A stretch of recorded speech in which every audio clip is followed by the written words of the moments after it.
Hello, everybody, and welcome to Fire Pod with me, a Twin Peaks podcast friendly to the first-time viewer and the rewatcher alike. I am Colton Robertson, the rewatcher, and I am joined by the first-time viewer, Joseph George. What's up, homie? Oh, what up, what up? Always a pleasure to be here. Oh, and it's always a pleasure to have you. Today we have Season 2, Episode 17, titled Wounds and Scars, directed by James Foley, written by Barry Pullman, and released originally on March 28th, 1991. So we're nearing the end. Season 2, Episode 17, only 22 episodes in the season. Very exciting. Very exciting. Like I said, this is friendly to the first-time viewer and the rewatcher alike. However, regardless of if you've watched the show, we're going to be talking... You have to have probably seen up to this, no matter what. We're going to bring up stuff from the past, never the future, but from the past that will spoil things that have happened in the show. We will never spoil things that will happen in the show, because like I said, Joe hasn't seen it. I have. Them's the rules of the road. So, if you haven't seen up to this point, probably important that you don't listen, in fact.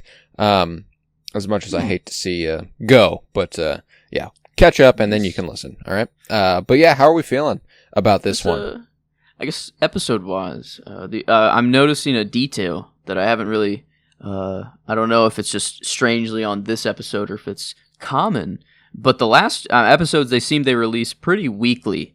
But then this one takes quite the jump from February 16th to March 28th, over a month in between, which is interesting. Are they like filming these as they are coming out, or is this like the whole season's finished and it's a release thing, or it's definitely a release thing. I'd be willing to bet. Let's see. I'm going to click forward and see when the next one. Yeah, I don't. Okay, that's the next what I one. don't The next do. one is the next week. There's a decent chance that it was just a programming thing. I don't know what night Twin Peaks aired on, but when it comes to late February, early March, or the network, because it was ABC, that's award season. That's the Super Bowls in that time frame. There's a lot of TV that comes on during that season, that month of television. So there's a decent chance that could have had something to do with it. But regardless, I guess we're still. I feel like this is a setup episode. It feels like there's a lot of things getting set up here to keep the ball rolling. But even with that, I feel like there's more kind of juice in these previous. We have Josie going away, all of that going down, and that sort of stuff. It feels a little more tame, but I love the sit down and seeing Harry kind of go through it and just it's probably the right time to slow down ahead of the end here, immediately after the wake of Josie's passing. 65 pounds at the time of her death. Yeah. What the frick? So, I mean, her soul got sucked out of I don't know. Yeah. It's like a life force and more. Siphoned. So like what she's not a very heavy woman, but like that's half of her weight, I would say, at least. I'd say. So that's I don't know. That was an interesting little detail they threw out there. But yeah, you're right. It was very nice to slow down. If Bob popped out again in a spotlight and I don't know was taunting Coop more, I would have loved it. Any Bob I can get, I'm down. But it was to be in the bookhouse, and just the boys are looking after the Harry going through. Get out of here! Go! Get out of here! Yeah, I don't know why I get like the college humor Batman every time, like whenever he kind of goes, but no.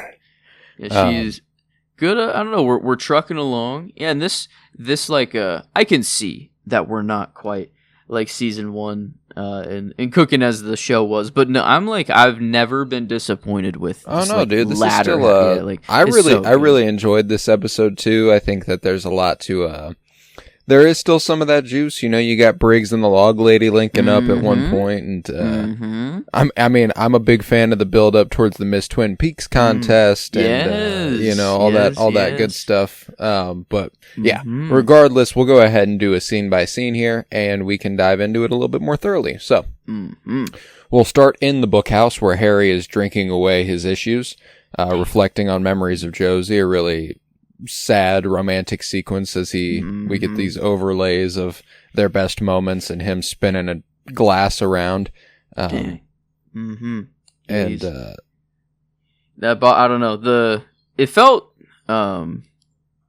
he's just drunk here, I feel like, and it is just that. But the camera, the feeling is almost Lynch, like they almost got to this weird I don't know, not quite Lynchian, but it did have this air to it that it was like, is he just remembering, or like, is there, I don't know. This felt a little, I'm trying to read into everything as much as I can, I guess. But this, like I was even thinking like he's holding a glass right now, not a natural material. Well, I don't know. Like I'm trying to think of like, of just everything that's around right now. Like what's even just a simple with drawer souls the way Josie. Yes, and I don't think there's anything Josie in this glass or whatever.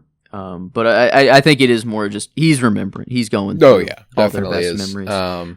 But I don't know. I'm trying to like all of just every little thing that is going on. Every natural little thing that is picked up or looked, I don't know. I'm trying to think if there's anything going on. But yeah, here. That's incredible. That keeps you fucking busy as you watch this show, I imagine.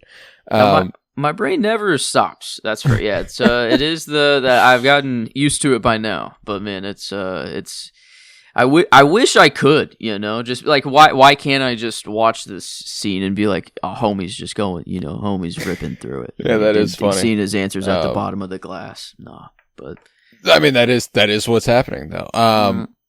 Simply put, yeah, this one is there's nothing more going on. The wall is just blue. Harry's storyline this episode is completely devoid of the paranormal. He's just a sad fella. And Hawk brings him a special breakfast made by Norma, which Harry, I appreciate. This is probably my favorite Harry moment in the episode as far as Michael Ontkean's performance of it. Just like the kind of, like the way that he's appreciative, but he doesn't want it. And he's, like he appreciates the efforts that his boys are going to and that the town is going to be there for him. But he's just not ready for it and all that. Like, it's just a good little moment. And Harry asks how things are down at the station, and it's Cooper and the other lawmen that have taken charge and given full attention to the chess game. That seems to be where everything is right now. But, he's like, so same old, you do your thing and we'll get you back. We need you back. So make sure you eat. And Hawk leaves and Harry pours another drink. That breakfast, I mean, that's a breakfast, right? That was a breakfast. That looked good. Gas. And then, like, it was a simple town, man. Like, it used to just be simple. And then he's like, I don't know what the fuck happened. Coop happened. Coop came to town. Or Bob, or Laura, or everything. Yeah. I don't want to blame just Coop. No. That's when things changed, but that's... but man... That's not... He was just one domino, Yeah. And, if Coop doesn't show up, Josie's still Josie, Oh, yeah. So, like, eventually... Bob's still Bob. Like, there's nothing that, like, yeah. Yeah. Like, I think we get to some of these things anyways. But a large thing that's been kind of cooking is this Laura dream that, like, got Coop to get... It feels like Laura had this dream and summoned Coop in, like, some way. Like, the dream and the moment Coop realized it were, like, a loop that was... made and closed in that time, sort of thing, right? And I'm more wondering if there's like a larger, if Coop coming to Twin Peaks at all, him just being here is opening up a bunch more like, is it actually opening up a bunch more things? So like, is there a little bit more to his, not his fault, but more of just like the it's more of like how the universe works, I guess, or how this mystical forces work around him, and not really. I don't think it's Coop pulling the strings himself. Oh no, I'm with you. I'm with you though. So I don't know. It feels. No, I don't think it really is that tied or anything. Right, right. Like he's Wyndham, not, yeah. There at least Wyndham is only there because Coop is there. So it's like there are definitely certain things that like are just reality that it feels like you can tie, but it does feel like this line from Harry being like, it was just a simple town. Like things still happened. Ben was and Catherine were still doing their thing. Like crime was still crime, whatever. But like it wasn't this. There wasn't. And like the scene with Harry, with Huck and Coop here in a little bit. Whenever he does report that she was only 65 pounds at the time of her death, he's like, "How's that possible?" He's like, "I don't know, Huck." He's like, Jesus, this is happening too much. Like he's like, what the fuck is this? It's undeniable now. Yeah. Like and maybe I guess it was happening and they've woken up to it, but it does.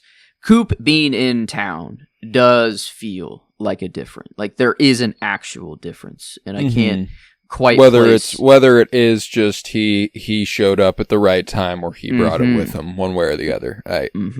Because he isn't some normal guy, there is definitely some larger connection he has to the world around him. But nevertheless, we'll go to the Double R Diner where Annie Blackburn arrives for the first time, Norma's sister, portrayed by Heather Graham.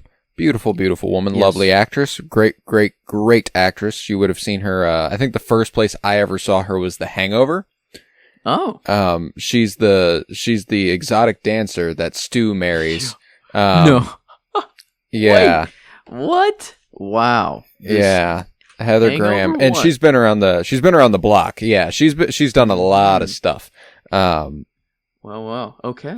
That's definitely just the first place I saw her. Love me some Heather Graham, and she's great as Annie Blackburn here in the last few episodes. Her and Billy Zane are the only. I think they're the last two new introductions that are actually in the show. And I mean like weekly are a part of the show. But I'm pretty sure. I don't think there's any more. I think this is it. But regardless, she's introduced by her sister to Shelley Johnson, who is pleased to meet her. I don't know what it is about Shelley this week. I'm going with her as character. I don't know. There was just a vibe. I really, really liked her, and it's definitely for stuff later on. But this sequence where she meets Annie and she's like all smiles and she's like, "Oh, it's a pleasure to meet you. I've heard so much about you." Da, da, da. And then she walks over to Major Briggs, who calls his pie compelling, and she's like, "You are such a fucking weirdo." And the I guess later. I guess that's not this scene quite yet. The Wyndham thing. No, she does.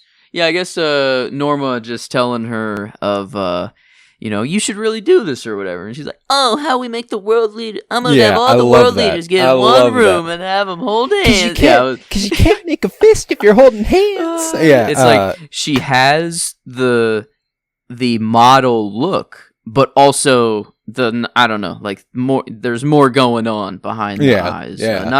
That sounds very demeaning of models and everything. I'm more a stereotypical. No, but she's not gonna give herself over to a stereotype, which is fun. I like the Shelley pick. Yeah. It's one of those weeks where like, could I have gone with Coop? Would it have been a good one for Coop? Yeah. But I gave him a lot of other stuff. That's true. I gave him the scene. I gave him the line. I gave, that's, so that's why I'm like, I'll go ahead and spread some love. I'll give Shelley some because I really, really liked her here. But regardless, Annie is fresh out of the convent. Yeah. She's rejoining the real world. She forgot what it's like. She forgot that, there's real money, and she doesn't just use bingo chips everywhere she goes. And, she requests no charity from Norma, and Norma says, "Oh, well, that won't be a problem. I'm gonna work you until you drop." Annie also has a rough relationship with their mother, apparently. Mm-hmm. You know, she says, would you like to talk about mom? She says, did you talk about mom? She says, well, we can talk about mom, or we can talk about something that'll make us happy. Eesh. Yeah. And they're like, all right, yep, move on. We understand. We get each other completely. And yeah, that's kind of sad. You know, could just be an actual simple, innocent nun from a convent just coming in, actually telling the truth, you know. But what's up? I can't tell. Are these different actresses? Eckhart's assistant that pops up later. Yes. They look so like it's just the outfits are so different. But their face, I'm like, wait a minute. I'm like, is that the same person? I see what you mean. Like, hold up. No, they are not the same person. Okay. Brenda Strong plays Jones, and Heather Graham plays Annie Blackburn. But okay. So actually, two different people, but weird. I see what you mean. I do see what you mean. Weird that they show up at the same time. You know, in this episode, we see them for the first time at least. Jones has been around. Jones that's right. She was there. It walked him into the hotel. And stuff. Yeah. We just never.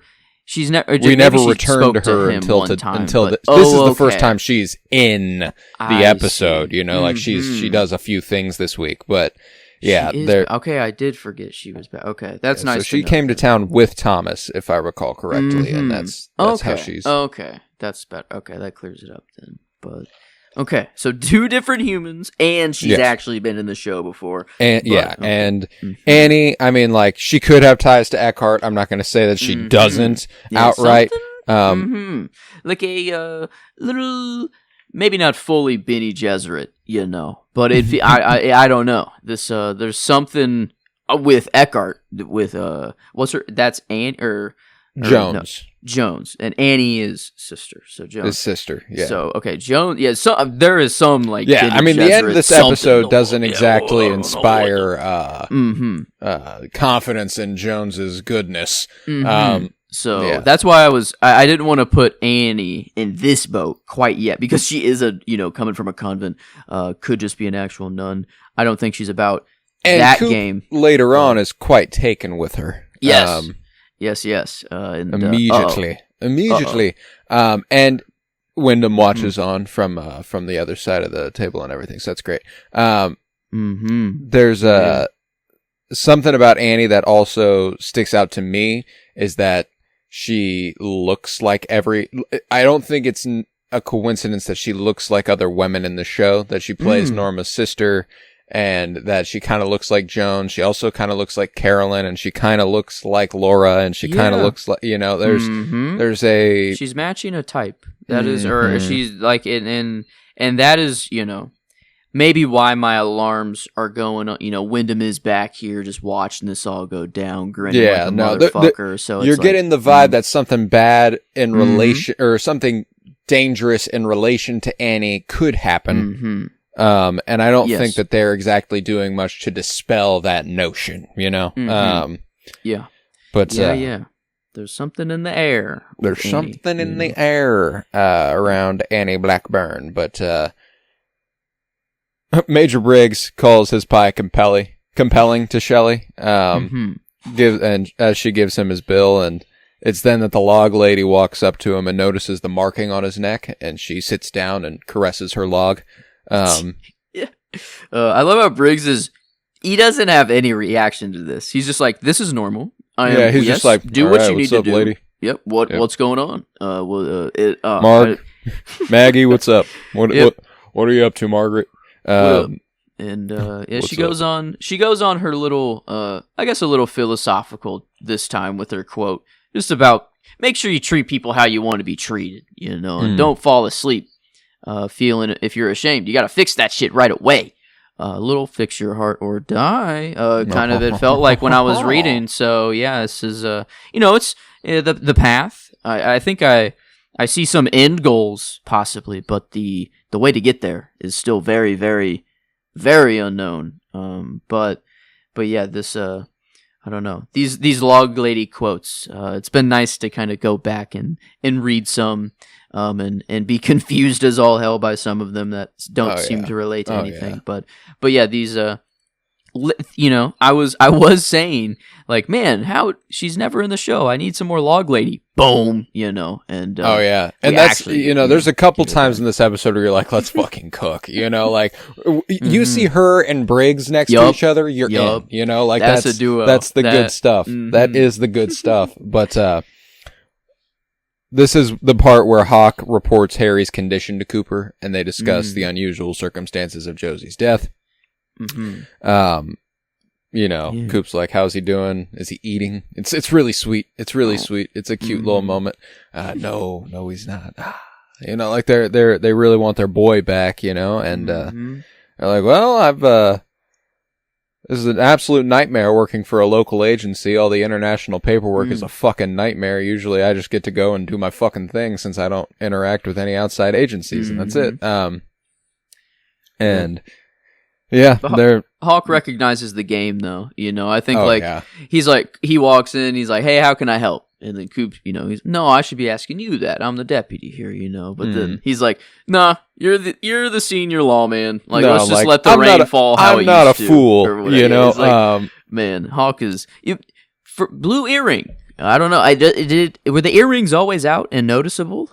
He's got some sick ass earrings. Yeah. Okay, first time I've noticed the earrings. I think maybe just because they're blue. Are they always these ones, or does he switch? I don't know that they are always these ones. I just know that he is often wearing jewelry. I don't know if they're strictly the same earrings, but yeah, it was I guess it was the first time I really picked up on it. I guess seeing it this time, but yeah, he's got a vibe, man. I fuck with Hawk. I fuck with Hawk heavy. I think he's a great dude, and I love the. I just love the energy he has with Coop here. You know, there's something about his portrayal, Michael Horse's portrayal of Hawk, that I've always just really loved. He's really stoic, and he's, you know, they're never even going to give him the kind of scenes that they're giving Harry right now. You know, like you're never going to see Hawk like that. That's just something that's not going to happen. Hawk's got it figured out. That's my thing. Yeah, Hawk's got that's. It's not because of a capability thing. It's because there's no reason for Hawk to experience emotions like that. And it's great. He's always the one to just insert the wise, you know, words at a given point or anytime. Figured it out. Yeah. So, but you know, I'm still not holding out on this weird. There's something that he's too good, you know what I like. And mate, I don't know. It's just the show. It does it to me. I can't. It does. You can't trust a single soul. You can't trust a single soul. But no, he's one of the good ones. I got to get that in my head. I just have to operate that way until I know that he isn't. It's better to hand yourself over to the narrative and let your heart be broken by the twists. I think. Yes, it is. Yes, it is a heartbreaking realization.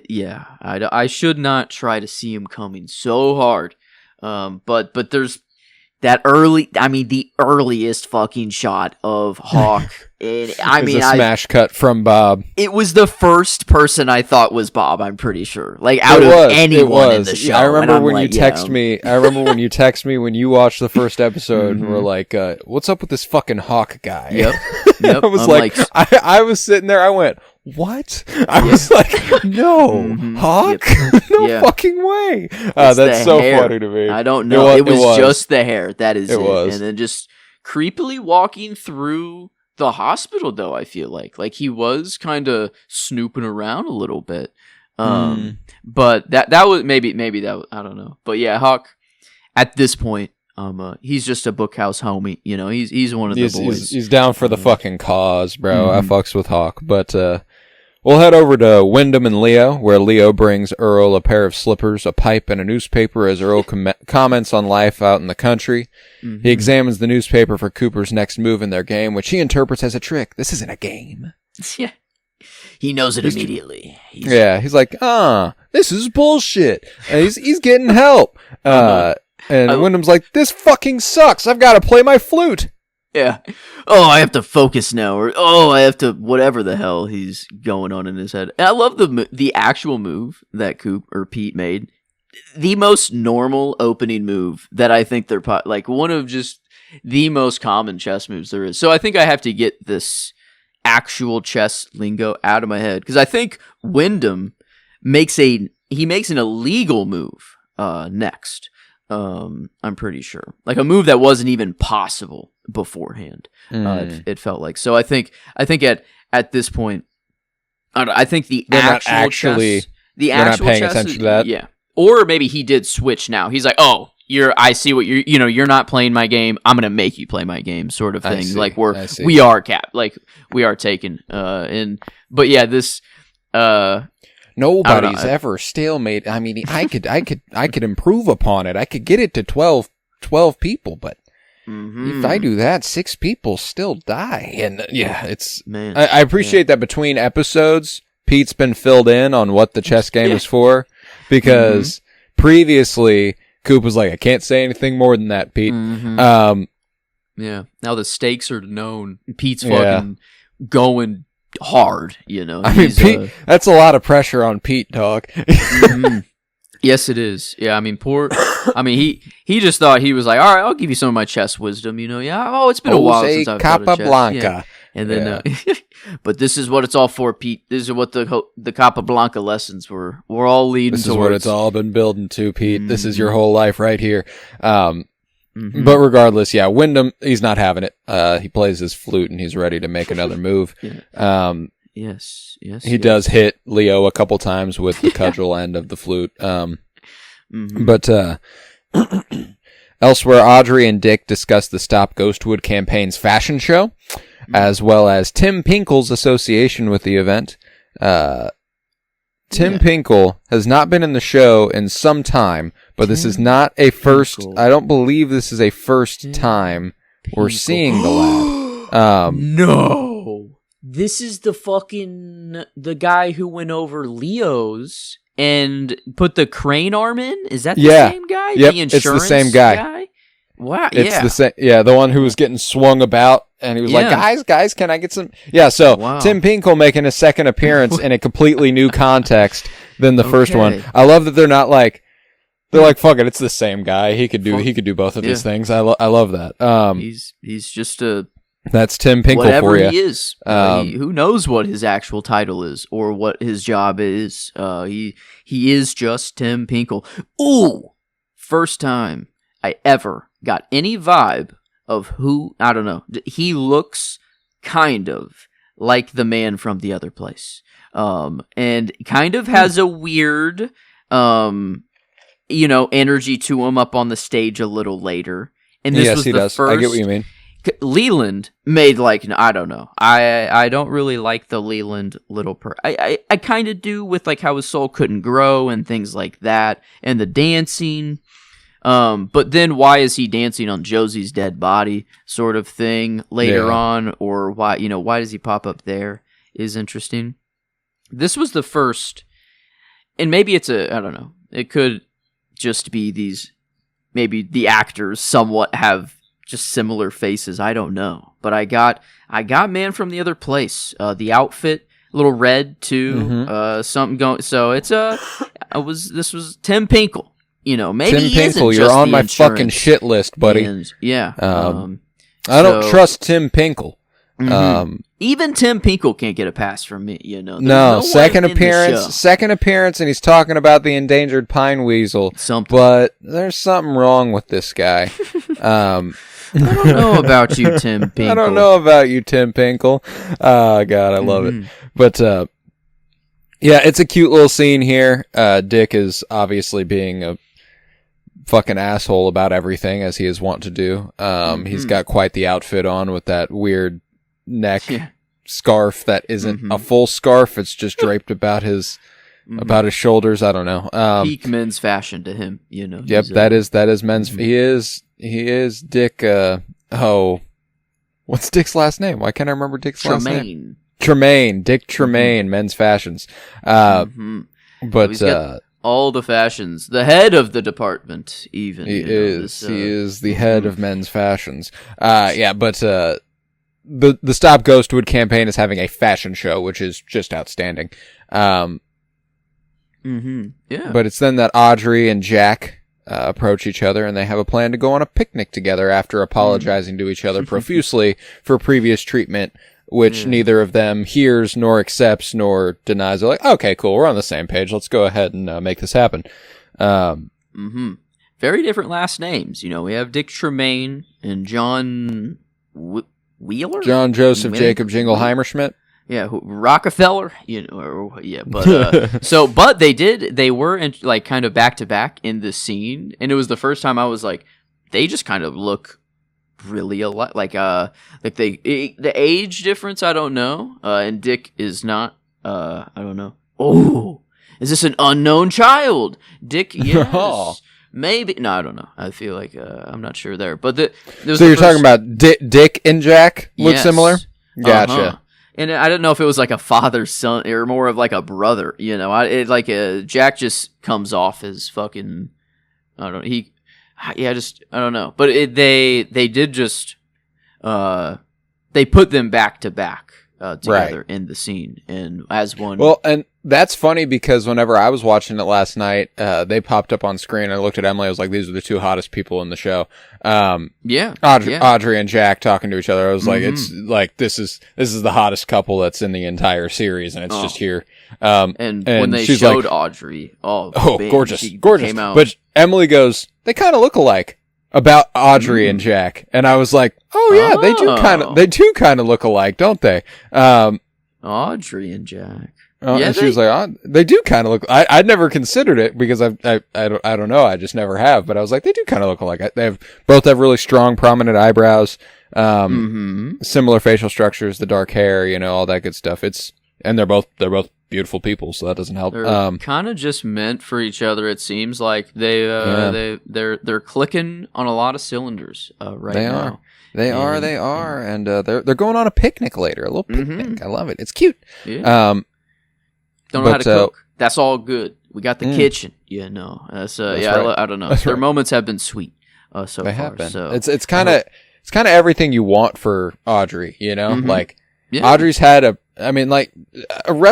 compared to everyone in the show, relatively easy go of it, but she's been yearning hard for something that cannot happen. So give her a little love, give her something. I like it. But next up, Cooper goes to Harry and tells him about Josie's criminal past. He's like, "So check this out, Harry. Your girlfriend, she sucked ass. In addition to trying to kill me and killing 2 other people, she did this, she did this, she did this, she did this, she did this, she did this." And he tells him that eventually it's going to help him to know that his girlfriend was a hardened criminal, a killer. Get the hell out of here! Get out of here! Yeah, it was. It reminded me of Dumb and Dumber, the guy on the side of the road who drinks the piss. Get the hell out of here! Get the hell out of here! Yeah, oh my god, but Harry, Coop's doing the right thing. This is the one time I'm like, maybe you could have said it. I don't know. Is there a better way to break this? I don't know. Maybe you just got to lay this one out. But he did. He's been the right, the homie that did to get him to come back, and he knew. He had the right motivations, and I think it obviously didn't land right in the moment, but yeah. I think maybe he knew this would piss him off. It's like, actually, I'll let him know, and he's got to sit with it. It actually really causes Harry to crash out harder. Yeah, it does. Yeah, that's true. He finds the bottle goes a little quicker, I think, after and then the gun comes out. So that's true. Yeah, he's ready to go. And the tact that Cooper uses later is a little more effective, I think. That's true. Yeah, so... and maybe it's just all part of the process. I don't know. But yeah, it's at least Harry. This is good. I don't want to see Harry this way, at least. But it's nice to see him kind of not just the sheriff that is just around and whatever. After we talked about it last week, I'm I like I had to talk myself into liking Michael Ontkeen's performance, but once I accessed that point, I actually do quite enjoy it. You know, the idea that Harry is rarely like this, so Michael Ontkeen never has to never has to act like this. So it feels strange, but it's still in character in some capacity. I don't know. I think it works, and that's what's really, really fascinating. It's obviously not like it's not an Oscar-worthy, like, holy shit, this guy is acting the fucking doors off the place. No, but he is doing a very good job at it as well within his character bounds, and I really appreciate it. Yeah, Harry almost, I was thinking Coop for the character this week. It's been a while. 1, 2, 3, 4, 5, 6 episodes since I've even gone with them. Which, and maybe it was just to try to spread the love a lot more. But this, I don't know. I got to go back to the man, I think, eventually. It's between him or Jack, I think. And Jack's dope, man. Yeah. I can't blame you for wanting to go with Jack. Jack's just kind of, I don't know, he serenades, later on. Come on. That's something that needs to be brought back, I feel like. Not common at all. How less than 1% of the male population, I think, is trying to serenade a woman currently, in reality. I think that serenading also depends on talent, That's fair. Not everyone has the pipes. Not everybody has the ability to serenade, which it definitely plays a factor. But if you do, you gotta try it. It works. It's effective, as you can see. Yes. Yeah. I mean, if you look as good as Jack, you can have as imperfect a singing voice as Jack. Also, he could have. That's why I'm like, Jack wasn't a particularly great singer. But if you're as hot as Jack is, hit me up. 2, go ahead and sing. It's fine. You get to do whatever you want when you're that hot. But we'll head over to the Blue Pine Lodge, where Catherine is impeded upon by Jones, who walks right in to her house. And it's like, door was unlocked. She's like, yeah, I forgot. That fucking sucks. I need to... It's that classic country bumpkin bullshit. Yep. And they discuss the time. Right. Yeah, this Bene Gesserit jump. What's going on? I don't know. She feels like she was the her one. boss is dead. Yeah. Maybe she's taking advantage of the opportunity right now, but it feels like she's been doing this a long time. I don't know. Like she's been cooking. So yeah, I didn't really think of her at all before. It was just kind of Eckhart, and I guess she was there. So I forgot that she even kind of was in the show, and I thought it was her introduction. But yeah, I guess speaking really kind of big or kind of front. Yeah, first time she's a part of an episode for sure. I don't know. And because she's being introduced in the wake of her boss's passing, and she's still doing stuff, which indicates a certain individuality, like she is acting according to her wishes and desires, you would think, unless she's working for someone else now. I don't know. But and little black box, like what the puzzle box. And didn't open it. Whatever. It's just kind of is there. So I was okay. We'll see what comes of that, I guess. But it feels a little Wyndham-esque. Wyndham gives a gift later on this episode. There's things that are happening that, like, Eckhart seems completely detached from Wyndham, but I don't know how much I want to credit Wyndham with, like, masterminding so much of things. Right. And how much he actually has pull. But, like, with Annie, it feels like, I don't know. Like, it feels like this is something Wyndham could be not controlling and making happen, but, like, he's just, maybe he knows how to use everything around him in his environment really well or something, and that's what makes him seem like a mastermind. But yeah, I don't think that it's not him. If it is, I think it is whoever he's working. I think he cannot be doing this alone, or like maybe the physical world alone, but mystically I don't know. bro's got a teammate or someone's working with him, Right. or allowing him to do this. So that's I'm trying to find that or wherever that is, but yeah, I don't know. Good old Wind. I don't know. I guess I do like the masterminds, and maybe I'm wanting it a little too much for him to come out as like planning every single little thing that we saw. But I don't. If it were to be revealed like that, I would kind of hope the reveal is actually Bob was using Wyndham to get this end goal, but made Wyndham feel like he was in control, sort of thing. Right. So it's like that's kind of the dynamic of Wyndham. Wyndham thinks he's in control until Bob's like, "Psych, bitch, got your ass." That would be cool. That's well, and also like it has gotten to be a much bigger show than it was in season 1, as far as the amount of characters, the amount of storylines, the like everything going on. Some of it, in season 1, what was directly tied in this larger narrative has sprawled, and it feels like a lot of it's kind of become its own thing. So even if Earl isn't masterminding the Eckhart stuff and the, everything going on with Catherine and all of them, he's still doing a goddamn lot, doing a number on Coop and everything that they need to focus on at the station, so like there's, that's why I'm like, it would be quite a lot if everything had something to do with Wyndham, but, regardless, speaking of him, he visits Donna in disguise as her father's, friend, Dr. Gerald Craig. They went to school together, graduated 30 years ago, this month together, and, she welcomes him inside. And they talk for a while, just a nice little casual conversation. He's very sweet, and she's very receptive. She's, the classic country living. Yeah, come on in, neighbor. How you doing? And he soon leaves her with a gift for her father. Yes.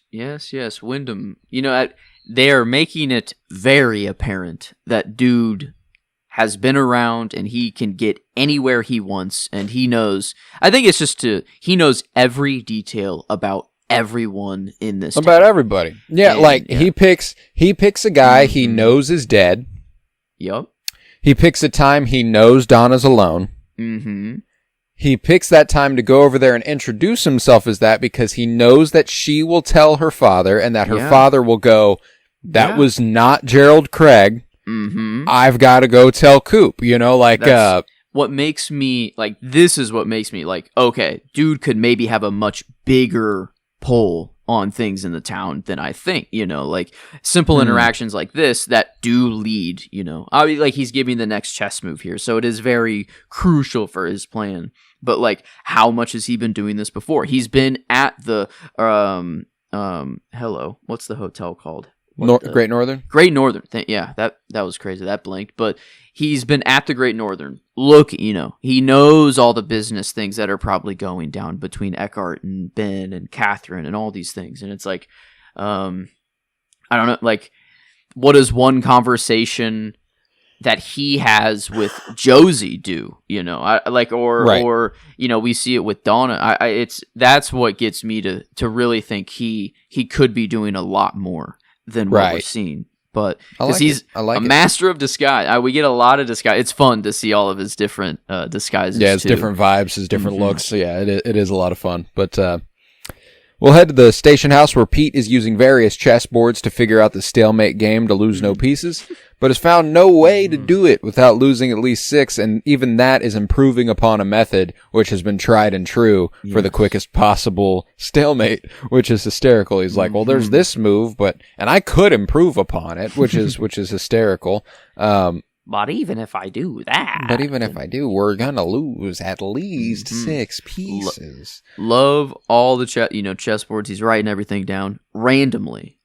Everything is chess in the room. There's just an open bottle of honey, just in the middle of the table. And maybe it's for the coffee. I don't know, but I just thought it was hilarious. It was just hilarious. That is funny. Open bottle of honey. Maybe it's Pete's focus juice. I don't know. It gets him to lock the fuck in. See the chess lines. Yeah, but this I love the I don't know, just everyone in the office is playing chess now, it's like taking over a little bit. It's fun. And I don't know, to see Pete actually, it feels like he's kind of employed a little. Yeah, this is, it's taken over, a little bit. He's going full on.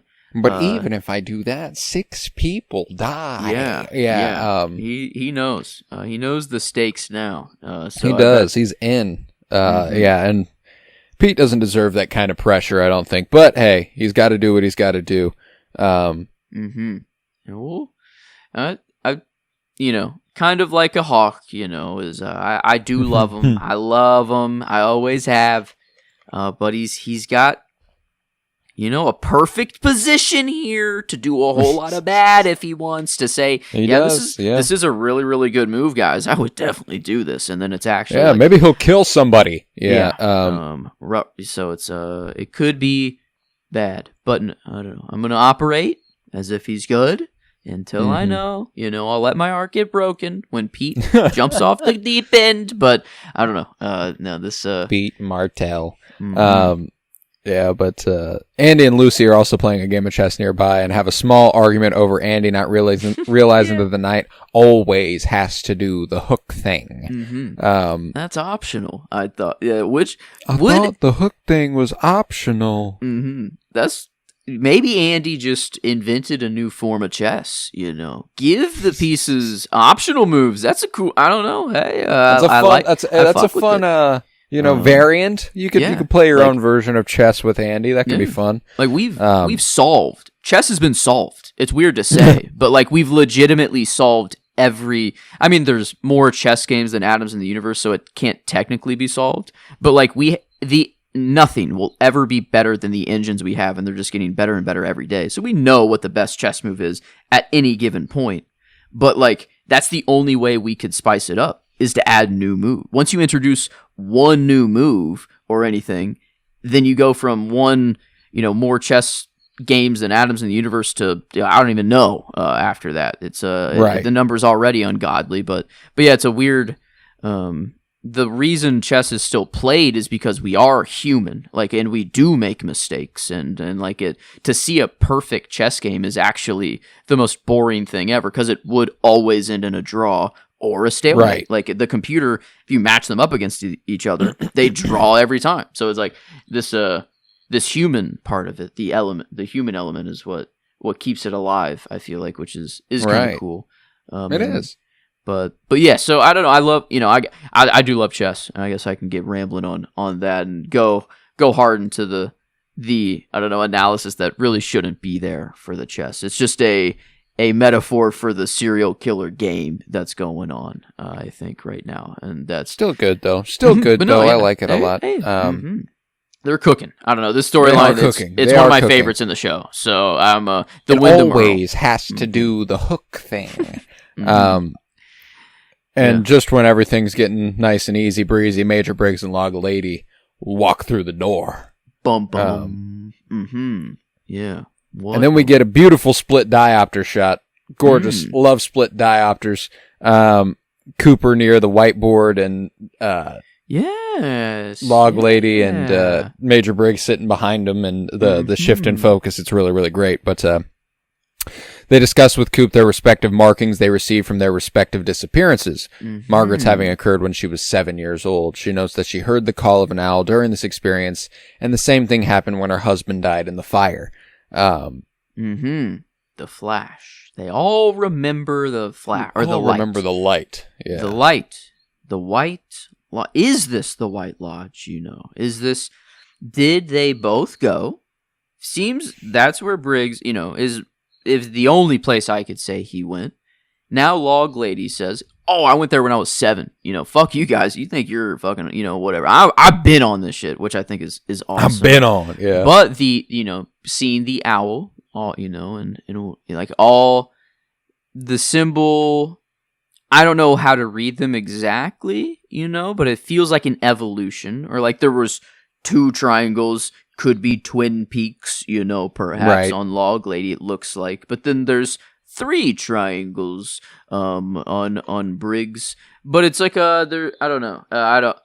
I'm kind of with Briggs. It's like I'm connecting with something, but I don't have any actual clue on what it is or how to get it into words. But yeah, this like I'd wonder. It'd be cool if like they did an autopsy or something on Leland and they found a symbol on him too, but it was different. It was because Briggs and Log Lady feel like they went through the White Lodge, if that is what happened, and they succeed. Like they were good, I don't know, not taken over by evil. They won some, or they came out of it victorious and not dead or not evil afterwards. Right. And I feel like maybe that's just this is like a marking, a sort of a thing. But yeah, the Coop not it would have.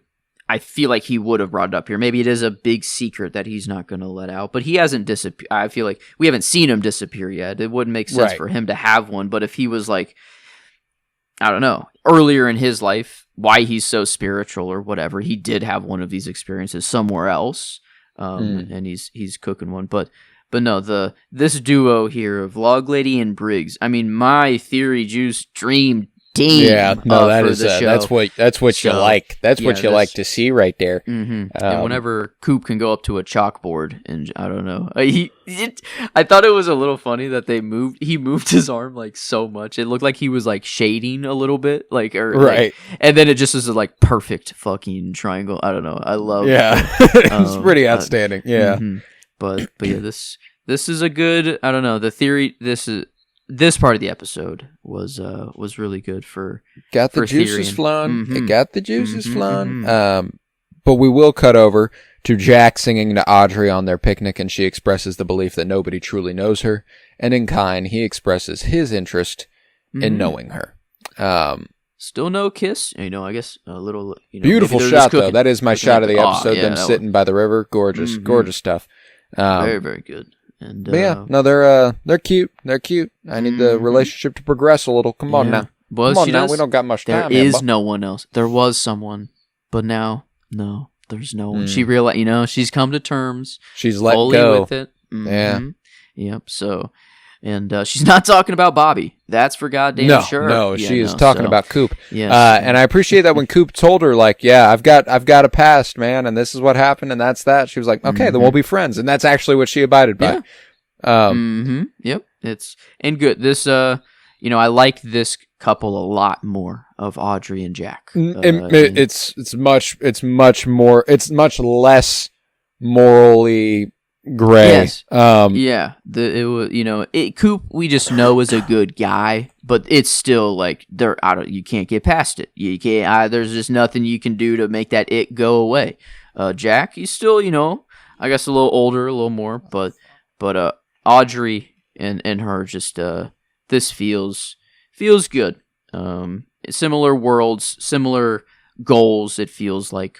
And they don't know how to talk to each other, and that's a good thing. Like they don't know. Yeah. They're nervous around each other, which is nice. This is the first guy that's made Audrey less smooth and sultry and everything. Like she actually appears nervous and stuff. It's a lot of fun. But great scene, great couple. I'm excited for more of what they've got in the coming episodes. But we'll then head to the Hayward home where Doc and Eileen arrive from the grocery store, and Donna tells them, "Oh, your friend Craig came to visit," and Doc Hayward's like, "That? Yeah, no, he didn't. He died years ago, drowned. It was ugly." Yeah.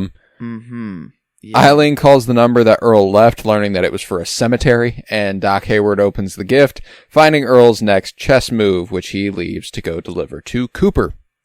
Bum. Yeah, indeed. A piece being taken. So, I mean, here, we'll see, I guess, who's dying.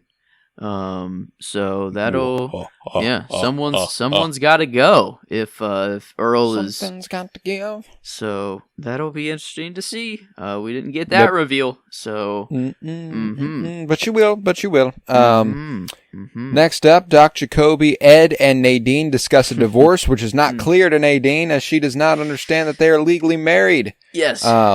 She's like, okay, so that doesn't make any sense to me. Also, why can't I see out of my left eye? Yeah. And she's... Is this like the first time that she's starting to wake up? Is that like the, her first, or just to show she's truly still out of it, actually, I think there's a combination there, like she's obviously very out of it if she has not even realized that she's wearing an eye patch. Yep. And this was Jacoby inserts something of like when she begins to feel more comfortable is finally when she'll be able to, reality will come back. This is like a defense mechanism thing, and I love the detail of at the end. You can don't go too rough on Mike. No rage out on Mike. But maybe one kind of rage out, like a thing she says, or maybe one time or something like that, and she kind of has a little smirk, and then she has this moment of like I don't know, she like woke up for a second there at the end, like, or she like stares off into the, I don't know, just her eyes open wide and she can't, like, she's like, wait a minute, what the fuck? And it felt like the first read I got was like her like saying like, don't rage out on Mike, and she's like, oh wait, but maybe one, I don't know, is it like, what did she have in her head, like what was, I don't know, I was wondering just what was going on. It's I don't know, an enigma up there right now, but yeah, Nadine's an odd duck, and I don't really know ever how to read her, especially now. She's at least made a man out of Mike, or tried. Mike's trying. Mike's trying. Oh my God. They're actually together, which is incredible. Wow. I mean, I could not believe that was quite the like official reveal. Yeah, boom. He's like me and my wife. Yeah. It's outstanding. But next up, Ben comes to visit Eileen, with Donna watching their quiet discussion, but cannot hear them. So Ben Horn and Eileen having some sort of background secret deal going on. I don't know what this is. What the F? What the actual F, dude? I did think, Ben's secret father of Laura, why love, but this was like a little, the hairs there. This weird moment they share. Donna obviously wasn't supposed to see this, right? But what's the wife's name? Eileen. I was about to call her wheelchair lady, and that felt very bad. That does feel very bad. Yeah, but she's barely in the show. I'm sorry. But yeah, Eileen. She wasn't necessarily like opposed to Ben kind of taking her hand. It might have felt a little uncomfortable, or like, I am, she loves Doc Hayward and in there, but she wasn't, I don't know. This did feel like they definitely share some history. That's for There's sure. a history there to be sure. Yeah. You've actually speculated in the past that Pete and Eileen had a thing in the past, which is hysterical. Wow. Well, Pete got around, I think, before, I don't know. Pete was a bad man, yeah. Pete was the baddest man in town. But Ben would actually have gotten around. Ben would, Ben would. So, so I think that's, like, this, I would love it, poor Doc Hayward, I guess, if true. But, yeah, I don't know what that would, I don't know. Is Audrey even a true daughter? Who is actually anyone's kid? I don't know. But I'm just gonna take it all as blood right now of what we know. But yeah, it feels like that's what they're trying. I don't know. At least definitely there's a history between Eileen and Ben, and what does that mean? Yeah. Not a lot of conclusions that you feel you can draw from that. I do tend to agree. Yeah. But we'll go on to the Double R, where Norma examines a flyer for the Miss Twin Peaks contest and is like, Shelly, you're the baddest girl in town. Let's go. Yeah. Do this thing. But Shelly refuses. She's like, she does the whole thing we talked about earlier. How would you bring about world peace? Oh, well, I would get all the world leaders in the world together and I would have them hold hands. Because you can't make a fist if you're holding hands. And she does that little smile where she like turns her head and stuff. It's real cute. I love it. And then she walks away, rolling her eyes, grabs the burger for Wyndham Earl and delivers it. And disguised as a biker, he compliments her, also urging her to enter the competition. And across the countertop, he spots Cooper, who then first meets Annie, finding an immediate interest in her. Annie asks what he can get her, and she goes, he asks, Annie asks what she can get him, and he asks for a deep black cup of coffee. And he does his classic, holds the hand up, he drinks it, and he's like, you made it just right.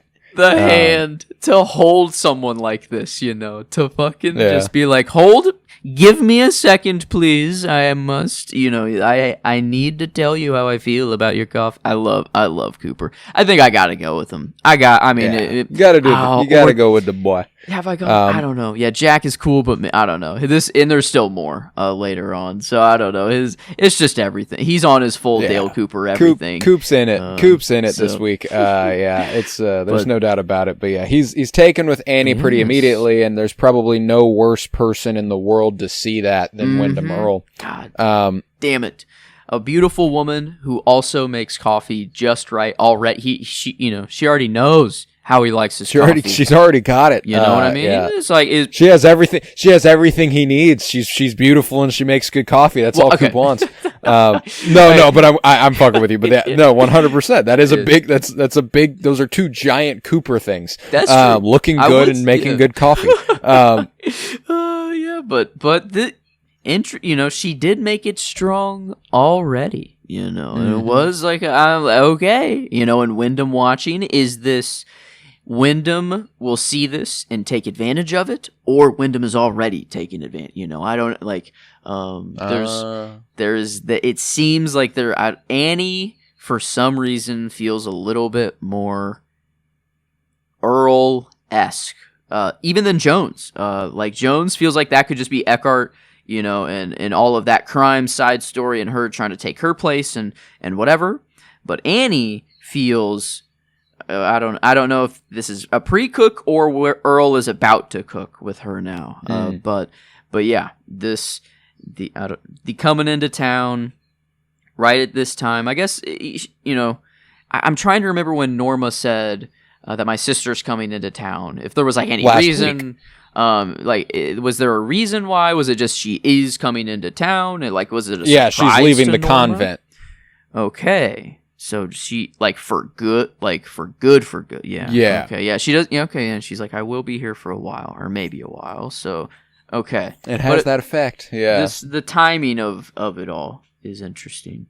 You feel like Annie could already be an agent of Wyndham? Yes. Is that kind of where your head's at? Yeah. Kind of. So that's like where I am. So similar to Hawk being Bob, then. I think I put a little bit more into the Annie and Earl. Than Hawk you definitely have more reason there. Yes. I'm not gonna fuck with you that hard. But sort of similar. Yeah, sort of similar where it's probably a not, but there's always the possibility. That's why I never wanted to dispel any notion because she comes into town at the perfect time, and similar to your feelings about Jack instantly, is he too good? Is it too good to be true? And that's that's a fair. Oh, interesting. Our previous relationship that we kind of wanted to happen, but not really, with Audrey and Coop. They both actually find someone now. Which is very, and we haven't Coop and Annie haven't had their picnic or anything, but this cup of coffee right here was basically first base. Felt like the first step. Yeah. This is all Coop needs. He just held her hand. Yeah. Speaking of hands, though, she does when she pours the cup of coffee, he notices a scar on her wrist. Yes. Yeah. So Annie's unfortunately got a little bit of a history of self-abuse, but he tells her that she made the coffee just right, and just then Earl leaves as Hawk arrives, telling Cooper that there is a problem at the bookhouse. And we head there. Cooper and Hook go, where Andy is waiting after Harry has thrown around nearly every piece of furniture in a drunken rage. Cooper's like, Harry, how about you give me the drink? I haven't handed And my Harry's gun like, over anyone in my entire life. Yeah. Like, I can't think of a and it's and I feel like I'm making fun of it every time I say it. But no, I do like agree with you fully that like for the show, it does fit like just kind of how Harry would act. But like I think that's why I'm like I can't be too critical of it because like I don't know, I love it anyway, so it's hard for me to be like this was bad because I don't think it's bad. I think he fits like a glove in this moment, and it really plays really well opposite Kyle MacLachlan. So I do want to give him a lot of credit too. I think that there's a legitimizing factor to Kyle MacLachlan's response. You know, like if there was a different actor on the receiving end, I don't know how well it would play. Like I think it needs to be both of them. Yes. And yes. Yeah, this was the boys. This little scene. This is like I feel like the scene of the episode for sure. Oh yeah, right here, and yeah, like I love Harry's drunk acting, as well. Like not Very just good, the screaming, but just the and him slowly kind of breaking down as well, and like realizing and like being mad at first, but then like you see just the pendulum swing from just rage. Yeah. To, and it's great. It is great. That's why like I am going with him for performance this week, and I'm going with this for scene, and the last lines of the scene are my lines of the episode. But Harry, refuses and begins to speak about how Josie came into his life and she made everything better. She made everything better, and I should have taken her away from here. And Dale walks up, gives Harry a hug, which Harry returns, and it's Yep. I love it. And it brings and it calms him down, dude.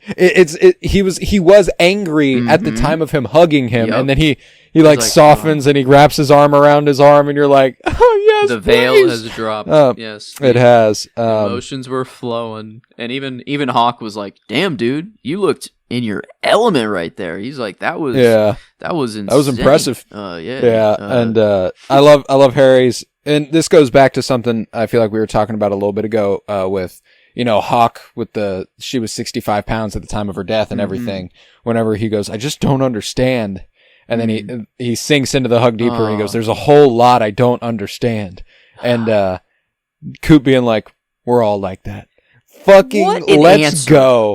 Let's go. There could not have been a more comforting thing to say. I mean, perfect. Bro is just a fucking... Bro was on one there. On. That was impeccable. Yeah. When I heard that line, instantly, I'm like, okay, Instant. There it is. I had a different line there before. Really? And then I heard that and I was like, yeah, no, that's the one. I was going to say, because I opened up the sheet, I see it there in your box, and I'm like, yeah. I was like, yeah. No, that's why I'm like, prior to that, I was like, oh, that's a good line. I'll go ahead and throw that in there. And I can't even remember what it was now, because the second I heard this, I was like, no, yeah, never mind, that's over. And it's just we don't understand. It's, it was Cooper saying she made the coffee just right. That was the line I had previously. I see. Okay. So yeah, feel still good, but yeah, this one just washes it. The scene, the moment. I mean, there's a lot going better. On here. It's better. So, but yeah, this I don't know.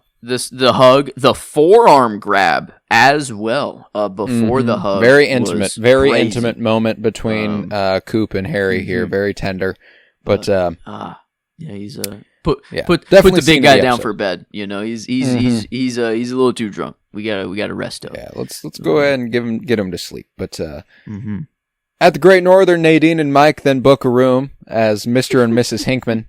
As the Stop Ghostwood fashion show begins. Yes. Dick hosts as Lucy and Andy model clothing, and Catherine visits Ben at the bar, amused at his attempt against the Ghostwood campaign, not convinced that he has made any change in his values for any real reason. And it's then that Tim Pinkle then presents the Pine Weasel. Gives a nice long speech about how it's endangered and how it's adorable and it's good and it prevents, rodents and all that good stuff. And he asks Dick to give the Pine Weasel a little kiss, and Dick's like, no, I'm not going to do that. And he's like, oh, come on, go for it. No, he's like, no, okay. And the Pine Weasel gets close to his face and bites Dick on the nose. This causes a chaos as he throws the Pine Weasel onto the ground. Everyone's running, everyone's screaming. One of the models expressly runs up to the microphone to scream, which is very, very funny. Knocks Audrey off the stage and lands in Jack's arms. Boom. It's just, come on now. Let's go. A crowd like this could use a little excitement. That's when they kiss for the first time. I love it. Man. All this for a little pine weasel? And I'm with Jack, is like, I think that is the point of this, that all of this is for to try to save it. But then once one itty bitty thing, it's like, oh, we're all here to pay respects to the pine weasel, and we all, whatever, let's be good people. And then just, I don't know. Maybe I am just to the point where all nature to me is like, even spiders, I'm chill with all the creepy crawlies. Right. I love, and nature's just nature. They don't know what's going on, and I don't hold anything against them. But I feel like this is a nature verse destruction fully thing here, and whether Ben is being genuine about it, I think like it is an actual thing within the show that like you do destroy these trees, these like the log lady's husband being a lumberjack, or Pete being a lumberjack, or like and the mill, like it, like that is the Catherine's or like the thing that is there cutting down trees all the time, and so it's like but the mill has barely been actually important, which is like very very interesting as well. So I don't really I'm with Catherine. I feel like Ben isn't being 100% genuine. But at the same time, like this, this experience he had, like, I don't know, I could believe him as well of trying to kind of do things for the right reason now. Right. Yeah. No, I mean, it's feasible, but like, it's also Ben. So it's like, come on now. It's, like, obviously he doesn't give a shit about the pine weasel. Like Catherine's 100% right that it is just to stop Ghostwood. But yeah, whatever he's cooking up with, is doing the right thing for the wrong reason still a good thing though? Mm-hmm. Yeah. No. Is that like motivation is definitely a factor, but if you ultimately do the right thing, how much does it matter? You know what I'm saying? Yeah. I guess, yeah. True. That, like, on the grand scheme, it'll only... The act just being done in the first place is all that's ever actually seen or noticed. History would look kindly on this sort of thing, even if he didn't mean it. Yeah. And maybe... Yeah, it's just at least Catherine, she's like, oh, God help you. She's like, oh, well, you're lost, and so she's still fully in her mode, she wasn't swayed at all here. So that's but yeah, I really, really hope at least we get into the actual forest. Like, we see the mill, I don't know, or something like that, or like a tree being cut down, and I don't know what the mystical connection could be. But I want something, I don't know, out there like that. So I'm hoping that's what Dogwood and all this stuff is kind of going for. Maybe Catherine will win and actually like get to cut down trees at some point. I don't know, because of how bad this went. Brutally slaughtered. Yeah, it's like, is that the chaos of this event? Like, Ben is, obviously not going to get any money, I feel like, but like, it's just because one weasel went around and bit Dick Tremaine in the nose, So it's but yeah, I would like, I don't know, that mystical connection. Man, say that 5 times. I guess I cannot get there at the end. But mystical connection of the trees I need. But yeah, that's all I can kind of take out of this little fashion show fianza. That's all of the weasel. Yeah, I guess that's it. That's all I was. I guess I was cooking there. No, I love it. I love it. No, I mean, that's why I love this show, man, because it absolutely can take you places like that. And within reason. It's not even like it's ridiculous. It makes sense. Everything you're saying tracks. So it's not like I never want you to think that I'm fucking with you because I think you're being ridiculous. No, I like it. I like the energy. And we get the kiss. They actually kiss. We do get the kiss. It's very sweeit. It's very sweet. And it's class. He's wearing the cowboy hat and stuff the whole episode. And it's very cowboy and, the little lady. It's come nice. Here often. Get you right off the stage. I mean Audrey was saves her, comes riding in on his horse, catches her, holds her there for a while, doesn't set her down. Nope, which is like straight up. Which is like, come on, we're kissing, right? But regardless, we'll finish the episode at the bookhouse where Jones goes and incapacitates one of the bookhouse boys before joining Harry in bed after setting a gun on the nightstand, which we also get a 6 split diopter during. Also, she sets the gun down. It's in focus at the bottom, and there's like that frayed focus on Harry at the top. It's cool. It looks good. What's the... Yeah, no idea what she could possibly be doing. I genuinely don't remember what she's doing. And I mean that. I'm like... how Dune is this shit? Is she gonna? Does she need the bloodline? Is she securing a fucking future bloodline right now? I'm like, what is happening in this bed? Is she?